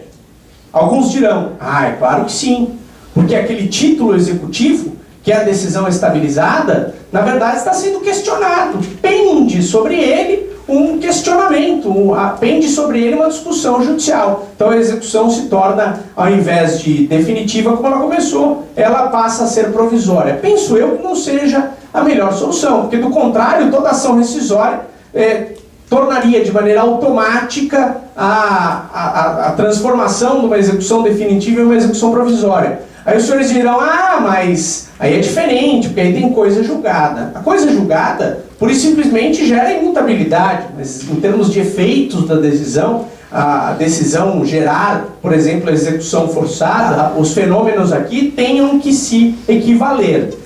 Eu posso conseguir uma liminar na ação em que eu discuto aquela tutela antecipada? Aí é outra história. E eu acho que essa liminar pode ter várias gradações. Quando o fumus é muito intenso, o perigo in more é muito intenso, o juiz suspende a execução da tutela estabilizada. Mas se não é tão intenso assim, eu acharia razoável que o juiz, olha, eu vou dar uma liminar parcial aqui e vou transformar essa execução de definitiva em provisória, porque daí o autor não consegue levantar dinheiro, ele tem que prestar caução e assim vai. E uma coisa que me preocupou, mas eu confesso que o argumento meio ad terrorem, e isso aqui provavelmente não vai acontecer. Se essa ação, que visa rever a decisão estabilizada, se eu também formular um pedido de tutela urgente antecedente, aí o juiz dá. E o autor do primeiro processo, que virou réu no segundo, não agrava. E aí você estabiliza a decisão que reviu a estabilização. E o argumento é total raciocinando com a patologia. Eu sei que não dá para pensar assim, mas a gente pode ter uma dízima periódica de estabilizações. Estabiliza, aí vem com uma outra ação, pede a tutela, não agrava, estabiliza, e assim vai, a gente fica de 2 em 2 anos vindo brincar no Poder Judiciário. É evidente que a situação é patológica, mas em tese não é possível simplesmente descartá-la. 11º problema, eu inverti um pouquinho a ordem aqui, se dessa decisão que estabiliza, se ela é uma decisão passível de remessa necessária, ou seja, se ela é uma decisão contrária à fazenda pública e, portanto, atrairia a incidência do artigo 496. Liminar, aquela tutela antecipada, ela não é uma decisão passível de reexame necessário. A questão seria indagar se aquela subsequente decisão que extingue o processo, se ela seria. E aí a gente precisa entender o que é essa decisão ulterior que extingue o processo. Pessoalmente, eu entendo que é uma extinção sem resolução de mérito. Ah, mas de onde você tirou isso? Primeiro, não é uma decisão que julga procedente ou improcedente pedido, e não é uma decisão que se encaixe em nenhuma das hipóteses do artigo 487. O que sobra? Ah, o artigo 485 tem uma lista de hipóteses de extinção sem resolução de mérito, e tem um último dispositivo, último inciso, salvo engano 11, que diz dos outros casos especificados em lei. O 304, parágrafo 1º, não fala que tipo de extinção, fala o juiz extinguirá o processo. E para a gente realmente raciocinar e termos em mente a ideia de que o juiz não julga procedente, não é não tem o paradigma da ordinariedade aqui aplicável, nós temos que reconhecer que não é uma extinção. O juiz de mãos atadas, ele só constata um fato. Olha, realmente aqui ninguém recorreu, eu vou extinguir. E detalhe, hein? Extinguir o processo vai ter que ter cumprimento dessa decisão estabilizada, que nos levaria a reconhecer que entra uma fase ulterior. Até aqui no parágrafo 1º do 304, de uma certa forma, ele ainda leva em conta aquele conceito de sentença como sentença que extingue o processo. Essa decisão vai ter que ser cumprida. Já me aproximando para o fim, 12º problema, se aplica ao processo coletivo. Pense o seguinte exemplo: Ministério Público vê um empreendimento feito sem as devidas licenças ambientais, ajuiza uma ação civil pública, consegue uma liminar para parar. Ele formula um pedido de tutela urgente, eu quero que pare a obra. Réu Estado, não recorre. Estabiliza. A única hipótese que eu consigo encarar aqui para esse problema é responder pela negativa, por uma só razão: nosso sistema não acolheu, a meu ver, a ação coletiva passiva. Sei que o Fred pensa diferente, escreveu isso no volume 4 do curso, no sentido de que seria possível, sim, uma ação para tutela dos interesses transindividuais, em que um legitimado, atribuído pela lei como um representante adequado para lutar pelos direitos transindividuais, esteja no polo passivo. E seria essa a situação? Nessa ação para rever a tutela estabilizada, eu entraria com uma ação, eu empresa, ou eu, fazenda pública, entraria com uma ação contra o MP. O MP no polo passivo, para essa ação que impugna a decisão estabilizada. A meu ver, todos os exemplos que a doutrina já levantou sobre ação coletiva passiva, na verdade não se encaixariam muito bem nisso. Um exemplo clássico: as ações que foram movidas lá em São Paulo contra as torcidas organizadas de futebol. Não acho que seja uma tutela coletiva, ali é só uma ação para desconstituir uma associação civil que se reputava ser encampadora de um objeto ilícito.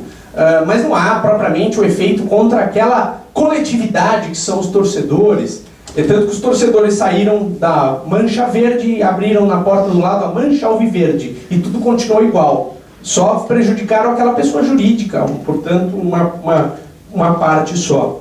13º problema, ação rescisória. Cabe liminar em ação rescisória? Cabe. Já cabia à luz do Código de 73, que foi reformado em 2006 com essa finalidade, parágrafo único do artigo 489. Continua cabendo aqui no Código de 2015. Posso pedir uma tutela antecipada em relação a uma ação rescisória, o tribunal me dá e o réu da rescisória não recorre, e aí o resultado é a estabilização? Também acho que aí seria um certo exagero. Pegar uma ação rescisória, cujo objetivo é desconstituir coisa julgada material e permitir que ela seja desconstituída em termos de efeitos por meio de uma decisão estabilizada. Acho que a gente está lidando com grandezas de estabilidades diferentes. 14º problema, juizado especial.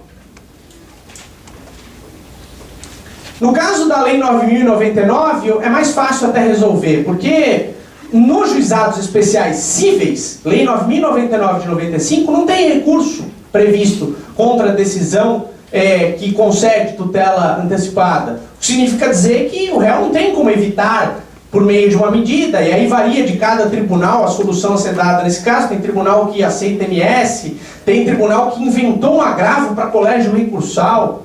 Mas por que nos interessa aqui, numa plateia de procuradores? Nós temos aqui, talvez, mesmo no juizado especial da Fazenda Pública, em que há a previsão do recurso, uma dificuldade ulterior, que é a própria incompatibilidade do procedimento. Depois a Fazenda, contra quem foi dada a liminar, vai ajuizar a ação para rever aquela medida em face do particular. A Fazenda Pública não pode ser autora de ação no juizado, como quem lembrou o Dr. Marco Antônio aqui agora há pouco. Parece que a própria estrutura do procedimento dos juizados especiais, mesmo da Fazenda Pública, mesmo contando com recurso, seria incompatível com essa técnica. E o último problema, eu encerro.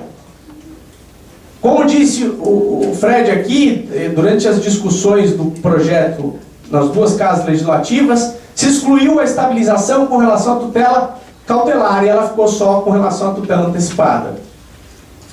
E aqui, à luz do Código 2015, um problema que se tentou tirar pela porta entrou pela janela. O Código queria superar essa dualidade de modelos procedimentais de cautelar e tutela satisfativa, de tutela antecipada. O objetivo era uma unificação, pegando o que tinha de melhor nas duas. Essa ideia de você ajuizar só o pedido urgente é bem próprio da cautelar preparatória. Essa ideia de você jogar tudo no mesmo processo, nos mesmos autos, é um pouco a lógica da tutela antecipada. Vamos pegar o que tem de melhor nesses dois modelos e fazer um regime único, do ponto de vista procedimental. Só que o risco aqui está em as discussões que entre 94 e 2002 nós tivemos em torno do que é cautelar, do que é antecipada, elas podem voltar.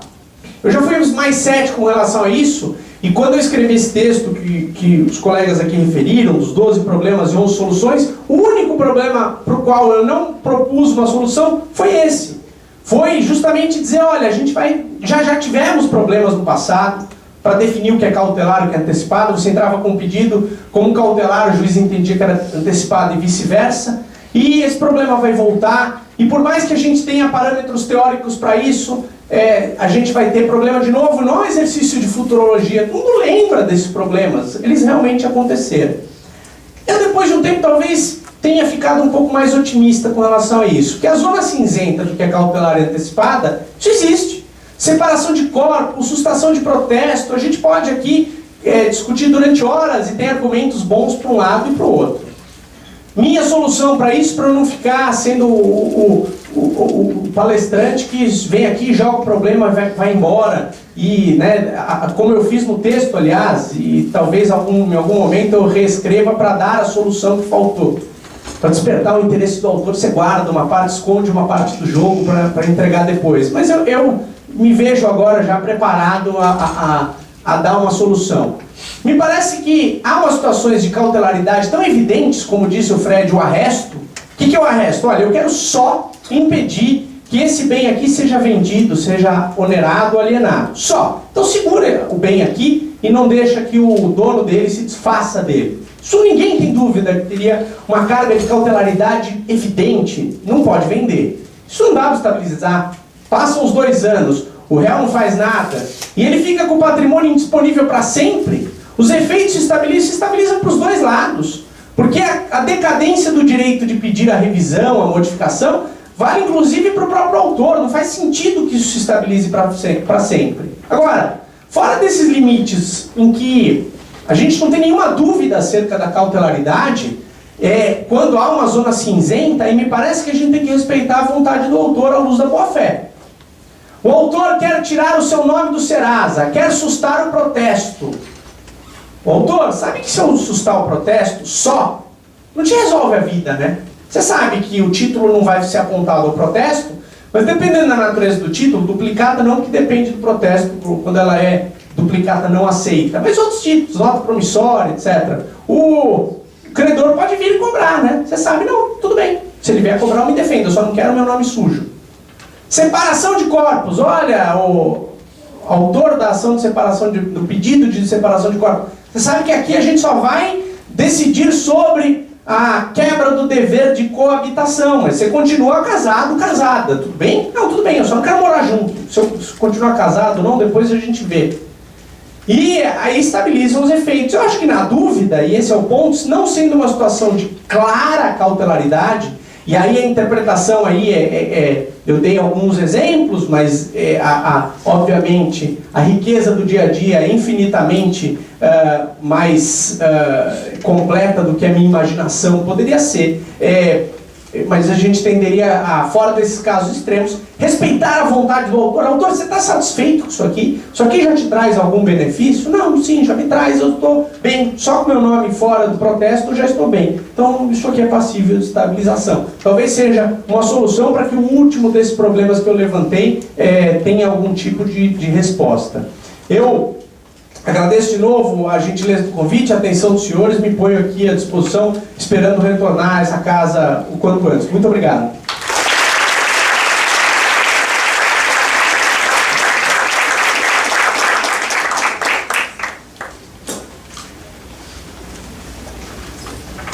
Boa tarde, parabenizo os professores Fred e Heitor pela palestra, um tema dificílimo, né, Marcos? Quando a gente teve a ideia desse seminário, justamente porque tanta coisa já foi escrita e é tão difícil ainda assim ter segurança sobre esse tema.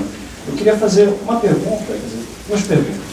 A primeira é, qual que é, na opinião de vocês, a proteção constitucional dessa estabilização frente ao legislador?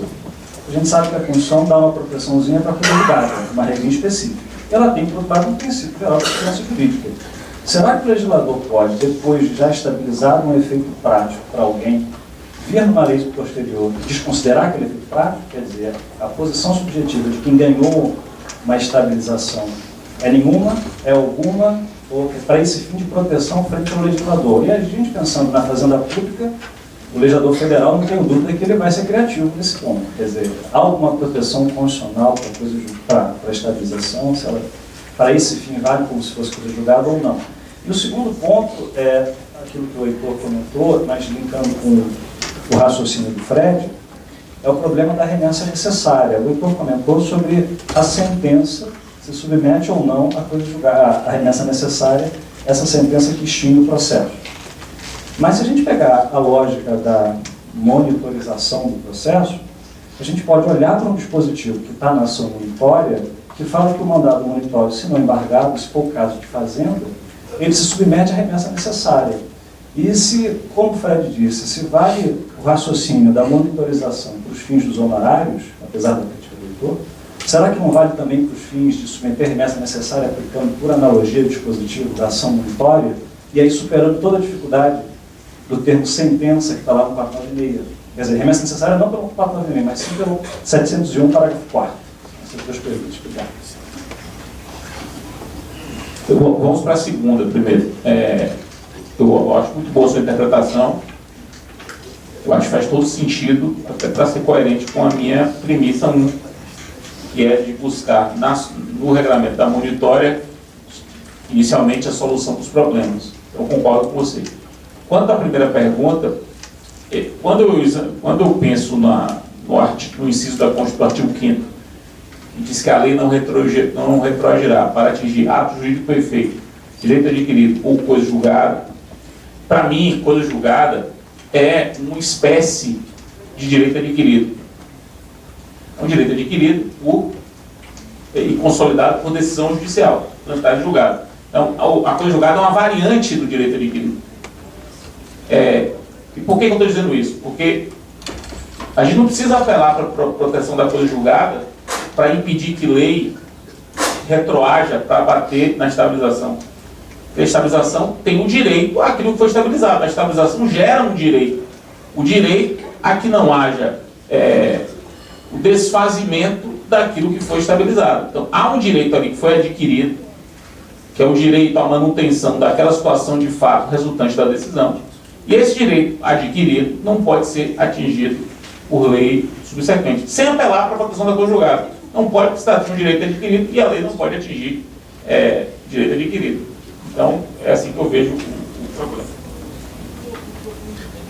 Eu estava aqui conversando com o Marco Antônio sobre isso, sobre a remessa necessária. Eu acho que não dá para fazer um paralelo com a ação monitória por duas razões. A primeira, porque a ação monitória, quando ela não é embargada, ela gera um efeito preclusivo muito mais intenso.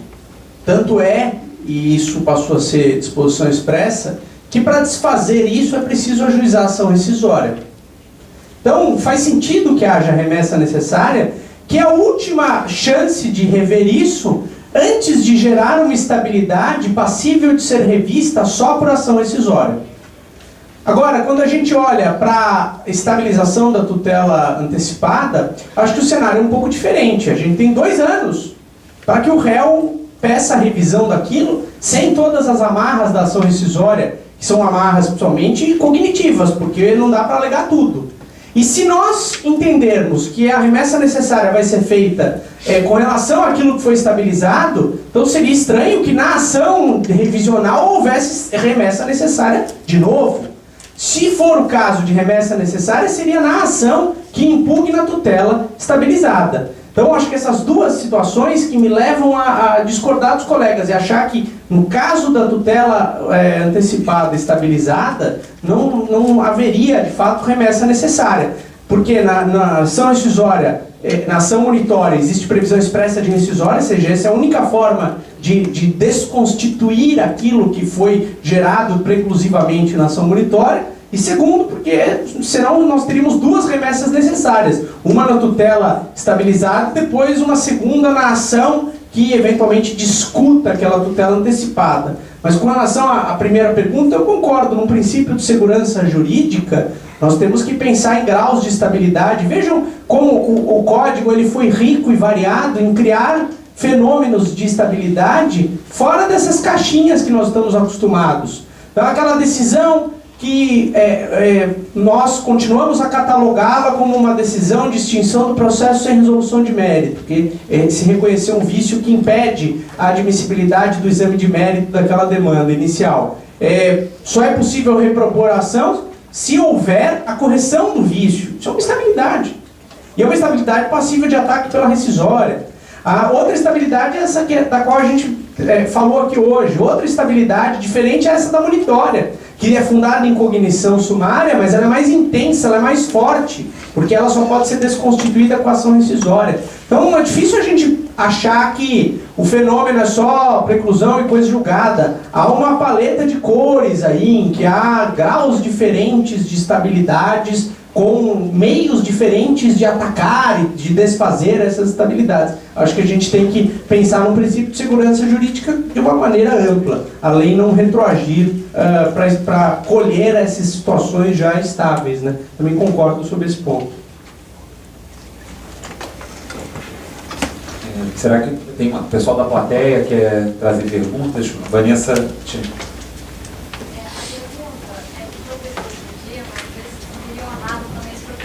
pudesse complementar. Eu sou procuradora do Estado e trabalho na área de medicamento. E me assusta um pouco essa aplicabilidade imediata, porque as ações de medicamento, elas não são tão imediatas e satisfativas como, por exemplo, o professor Dedier na sua quinta diretriz. Medicamento não é aquele medicamento daquele mês, medicamento é para uma vida inteira. às vezes um home care, alguma coisa assim. Então a minha dúvida é a seguinte: o senhor na sua quinta diretriz, então, fecha que, no meu caso, eu posso acreditar que se estabilizar vai ser para aquele medicamento e não para todo e qualquer tratamento? Aí eu iria para o professor Heitor também. O senhor, acredito eu, você pode estar confuso, porque acho que a matéria é confusa, o código ainda nos traz, ainda que se formou em 73, muitas novidades. Eu gostaria que ele fosse aplicado só para depois de quem se formou esse ano, quem se formou no ano passado, continuaria aplicando. Porque eu acho que é temporal, né? E a gente continua aplicando super bem, né? Mas como não é assim, a gente tem que voltar a estudar. Não é verdade? E nessa volta de estudar, a gente se depara com algumas interpretações que talvez eu não tenha compreendido. Na sua interpretação, eu seria um pouco diferente da interpretação do professor DG, porque o senhor já aceita um pouco mais a cautelar satisfativa e não totalmente as tutelas amplamente satisfativas. Então, a pergunta para os dois, de acordo com a visão de cada um. Eu, procurador em medicamentos, quando eu resolvo assim, deixar estabilizar porque eu tenho uma dispensa genérica, eu posso deixar estabilizar só aquele medicamento ou eu teria que recorrer também porque é um tratamento? Né? Ou por ter outras coisas mais. Danos morais eu nem digo, né? Porque isso realmente eu acho que a parte tem que pedir e separado.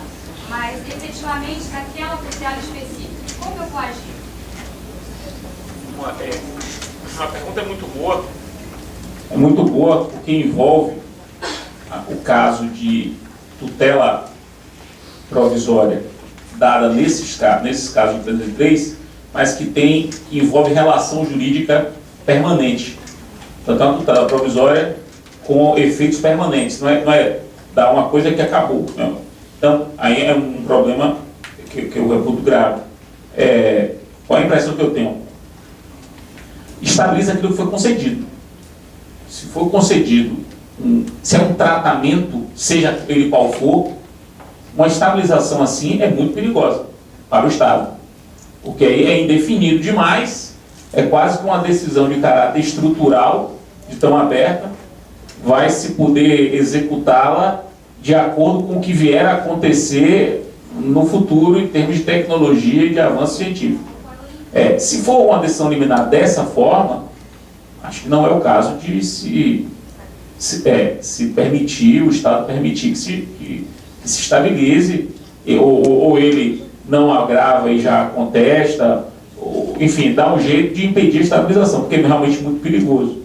Agora, se for um fornecimento de medicamento, né, dá um medicamento X, que é um medicamento que vai permanecer o mesmo, ou é um tratamento para um problema específico, que uma vez tratado, se exaure, aí estabiliza aquilo. Se quiser uma outra coisa, tem que se pedir novamente. Então é preciso ver, respondendo diretamente a sua pergunta, o que foi decidido. Se a decisão foi aberta e indeterminada, a estabilização é perigosa. Se a decisão for mais fechada, estabiliza aquilo. Se quiser uma outra coisa, tem que se pedir novamente. A segunda pergunta foi mais para Heitor, ou para mim também? Não, eu estava querendo saber também a posição dele em relação a agora o objetivo é o seguinte: nós tivemos aula agora, estamos tendo aula com dois professores aqui da casa. Por acaso são na mesa. O Antônio, o Guilherme ainda vai. E uma aula, o professor Marco Antônio explicou pra gente. E falou que a gente poderia entrar com a contestação, que eu acho ótimo, perfeito, né? Eu entraria nessa minha contestação, porque eu tenho várias dispensas genéricas. Aí um outro procurador, também chefe especializado também, muito novo, não sei se está aqui, o doutor Antônio, falou assim: eu acho que uma simples petição fazendo impugnação prévia também já serve, porque esse caso, o recurso, a gente vai voltar a piorar agravos e mais agravos, o que é, por enquanto, a nossa orientação aqui do Tribunal de Justiça de um desembargador, porque o doutor Marco Antônio falou que diz que o recurso é o agravo. Então, de repente, eu respondo demandas de massa e vejo que assim, as coisas estavam caminhando para um lado de uma efetivação do direito, pelo menos esse direito de saúde mais prático, e as coisas andaram inerentes para trás. Eu vou ter que recorrer de tudo, porque senão o juiz, quando dá sentença em medicamentos, a sentença é quaisquer medicamentos que necessite para o tratamento. Ele não vai dar uma tutela dizendo que vai dar só um interferão um dia, uma semana. Não vai ser assim. Então, assim, até as outras especialidades, acredito eu, né, de massa, como é tudo pessoal, quando com uma gratificação, ele não vai dar gratificação para um mês, para aquele mês. O trato sucessivo na fazenda pública é algo que acho que nos preocupa muito nessa estabilização. Quer dizer, o trato sucessivo não poderia nunca estabilizar. Essa que é então, o entendimento. Quando tiver trato sucessivo, a gente tem que fazer algo, contestar ou... Quando for indeterminado, quando for tão indeterminado assim. O trato sucessivo, por exemplo, uma pensão pode estabilizar. Mas como é trato sucessivo, se sobreviver alguma mudança, a qualquer tempo será possível pedir a revisão. Mas esse era o ponto. Eu queria pôr minha colher aí para dizer isso. Tudo aquilo que for de trato sucessivo, você tem, de certa maneira, a ideia de limites temporais da coisa julgada e haveria também os limites temporais da estabilização, o fenômeno mesmo. Estabilizou-se um exemplo bem fácil de uma dívida de alimentos. Eu ajuizei a ação, pedi 1.000 e o juiz deu 1.000, o réu não recorreu e tem que pagar 1.000 todo mês. Daqui a 2 anos, pronto, estabilizou essa decisão. Mas a relação jurídica é continuativa, uma ação revisional de alimentos, a previsão expressa no sentido de que aquela situação pode ser revista. E me parece aí que a norma geral, no Código Velho era o 471, no Código novo, 471, inciso 1º, no novo, salvo engano, é o 504, mas a 505, né? Que daria fundamento para, mesmo depois dos 2 anos, ajuizar uma ação de 1º grau, digo, a revisão daquilo, que a situação é exatamente a situação dos alimentos. Eu vejo um segundo ponto, e com isso eu estiver errado. Em São Paulo, o juiz não tem dado liminarmente o medicamento, determinam que o autor se apresente num setor, lá em São Paulo, por exemplo, há um setor que a própria Fazenda do Estado montou, e aí ele se submete ao exame, leva relatórios médicos, e aí a Fazenda dá uma resposta. E aqui no Rio me parece que tem alguma coisa meio parecida com isso. Aqui vai na Câmara de Litígio, aí vê que não tem o medicamento, aí com aquela, né, não tem o medicamento, já vai direto para a Defensoria Pública e já ajuiza uma ação pedindo o medicamento. Mas aí depois que o juiz recebe a petição inicial? Não, aí já recebe, aí depende, tem 2 vertentes. Se você tirar na Justiça Estadual, mas não tem ninguém com Justiça Estadual aqui, acho que a ideia é só de estudantes, de procuradores, né? Se for Justiça Estadual, é eliminar, assim, né? De cara. Segundos. Tá. Esse é o ponto. Federal não. Vai analisar se tem parecer do NAT, que é um parecer técnico, vai analisar se a pessoa está na fila, vai analisar se realmente há obrigatoriedade. Então nós temos essas 2 vertentes aqui. Mas o Estado também é muito avançado, assim, nós como Procuradoria, não estou falando do Estado como Secretaria de Saúde, nas dispensas genéricas. Realmente a Casa analisou com muita propriedade quais medicamentos, mesmo não estando na lista, que nós poderíamos fazer a dispensa genérica. Não, porque esse é o ponto, e eu também não falei isso, porque na técnica do artigo 304, fica claro que a decisão estabilizável é aquela concedida e inaudita altera parte, ou seja, o juiz recebeu a petição inicial, pedido de tutela urgente antecedente, deferiu, aí foi citado e intimado da decisão. Se houve qualquer procedimento entre o ajuizamento da ação e a concessão da medida, o juiz não deu de início e houve agravo, e o tribunal, ao receber o agravo do autor, cuja liminar foi indeferida em 1º grau, aí ele consegue, já descaracterizou, a meu ver, a aplicação da estabilidade. Numa situação como essa, cita a Fazenda para a Fazenda se manifestar. Vou apreciar o pedido depois da manifestação da Fazenda em 72 horas, artigo 4º da Lei 8437/92. A meu ver, já descaracterizou. Acho que esses são fundamentos que podem ser utilizados para negar a estabilização, independentemente da interposição do recurso. Então, uma petiçãozinha atravessada como essa, olha, juiz, esse caso aqui não estabiliza, porque houve esses atos processuais entre o momento do ajuizamento, tudo isso baseado numa interpretação. Tudo resolve em 15 dias para eu não ter que agravar, senão eu vou ter que agravar de tudo. A verdade é assim, acaba Mas só desculpa, Fred. Não pode dizer que também. Não, e só para colocar uma observação sobre... Eu não estou negando a diferença entre cautelar e antecipada e satisfativa. O próprio Código reconhece que são 2 formas diferentes de prestação de tutela jurisdicional. Só estou detectando um problema que nós já vivemos, de que há situações de dúvida do que é uma coisa e do que é outra.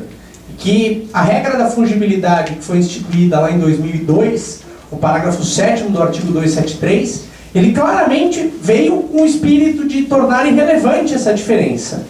E nós, de 2002 para cá, vivemos bem, relativamente bem com isso, porque não ficou mais aquela disputa, o que é cautelar, o que é antecipada, pede de um jeito, o juiz dá de outro e vice-versa. O que eu disse é que esse problema agora vai voltar e que nós vamos ter que, de novo, parar para pensar o que é cautelar e o que é antecipada. Eu já fui mais pessimista, agora eu sou um pouco mais otimista com relação a isso. Eu acho que a ideia é, nessas situações de dúvida, é preciso respeitar a vontade do autor. O autor está satisfeito só com aquilo? À luz da boa-fé processual, ele pode obter aquilo sem que haja uma violação desse dever geral de boa-fé em relação ao réu? Sim, então bem, vamos dar só aquilo que o autor pediu. Ou seja, na dúvida, fora em situações muito claras em que há nenhuma carga de satisfatividade, você não deixa estabilizar. Mas quando houver alguma satisfação do autor e que, à luz da boa-fé, mostrar que o autor está feliz só com aquilo, que nós tenderemos a achar que é uma tutela satisfativa e, portanto, estabilizável. É uma visão pragmática para resolver essa dualidade que existe teoricamente, que o código continua a prestigiar e que tem relevância para saber o que estabiliza e o que não estabiliza. Desculpa, Fred. Só para arrematar, vai ser um curso focal aqui, o seguinte: talvez seja interessante para a estratégia da Procuradoria, já que Alexandre Câmara, que é desembargador, processualista, enfim, muito influente, ele tem o entendimento que só o recurso serve para impedir a estabilização, que o primeiro recurso que, porventura, vocês entrarem, vocês entram com um recurso meio teste, recorrem com um caso, e nesse recurso vocês suscitam um IRDR, IRDR pode, porque tem vários processos em andamento, para definir isso, joga para o órgão competente do tribunal, para definir qual é o instrumento da estabilização. Porque eu acho que com isso vocês vão levantar uma discussão para o tribunal não vai querer uma avalanche de agravos. E aí vocês podem fazer isso rapidamente para resolver. Eu acho que pode ser uma estratégia. E a vantagem aqui é que o interesse do tribunal e da procuradoria são absolutamente convergentes. Ninguém quer a mão de agravo. Professor Marco Antônio, dá licença. Eu acho que a pergunta pode ter levado a uma dúvida aí. Eu estou com uma dúvida aqui em relação ao que a Vanessa perguntou. Eu penso de forma diferente. O juiz, normalmente aqui no Rio, dá a decisão dizendo que oferece um medicamento tal e todo aquele que substitua o outro, sendo que nisso não vai aferimento ao princípio da correlação, o que foi pedido e o que foi dado. Isso já é velho e todos os juízes dão remédio assim. Então eu acho que isso vai estabilizar, não vejo problema nenhum. Se um dia a nossa Secretaria de Saúde mostrar pra gente que tem um outro jeito de curar o sujeito, sem aquele remedinho que ele está levando há 10 anos, a gente estaria naquela relação continuativa que o professor Silva falou, a gente demandaria o cara e revisaria aquilo ali. Eu acho que isso aí não tem risco de agravar. Eu não agravaria. Vai levantar uma questão que eu acho que não tá na pauta do dia. Desculpa. Para esse caso especificamente, vocês têm mais condições de pensar em uma solução. Ou até em sede de cumprimento de sentença, uma das matérias passíveis de alegação por parte do executado, como defesa ao cumprimento de sentença, é justamente fatos modificativos ou extintivos supervenientes à sentença, que a gente interpretaria como fatos modificativos supervenientes à formação desse título executivo. O que é? Mandar dar o medicamento X. Bom, agora esse medicamento X foi substituído pelo Y. Eu posso fornecer o outro porque há um fato modificativo superveniente à decisão. Estabilização cobre o que aconteceu para trás, não vai impedir que aquela relação jurídica que é dinâmica e continua a se desenvolver no plano de direito material sofra o impacto de alguma alteração. Né?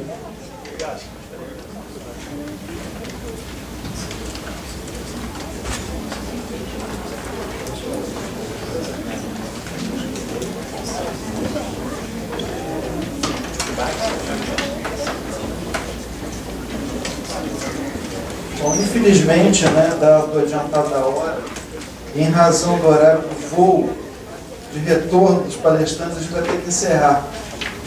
Mas encerro agradecendo muito a presença de ambos, foi super edificante, como sempre. Estão ambos de novo intimados a voltar à Procuradoria em outras ocasiões.